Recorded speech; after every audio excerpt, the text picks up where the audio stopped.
Well, I would say the President, first of all, has been clear that we won't deploy a missile system, particularly the missile system we've been talking about in Europe, until we know that it works, until we know that it's going to be effective.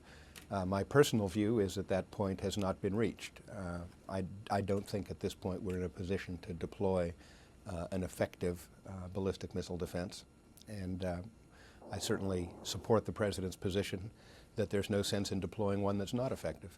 I'm not saying never, but I'm saying it's an immense technical challenge to develop a missile defense that really would be adequate against a nuclear-armed attack. I sometimes liken the situation we're in to being in a car with bad brakes driving toward a cliff in the fog. And the fog is the scientific uncertainty that keeps you from knowing exactly where the cliff is. And the passengers in that car might say, well, you know, we don't know exactly where the cliff is. Even if we put on the brakes, we might go over it. That's true, but every sensible passenger will nonetheless vote for putting on the brakes. And that's what we should be doing. There's a very vigorous process going on of discussing all of the options for addressing the energy climate challenge and for addressing the biospheric components of it as well.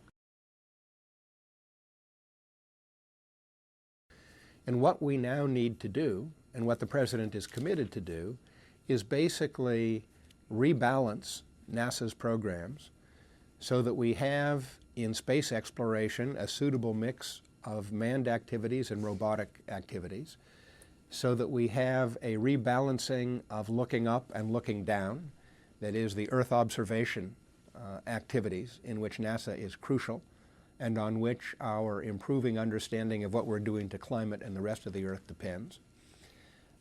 Restoring the aeronautics work in NASA, which is crucial to the future of safe aviation. And that process of reviewing and rationalizing NASA's strategy and NASA's budgets will only get underway in earnest when a new administrator is in place.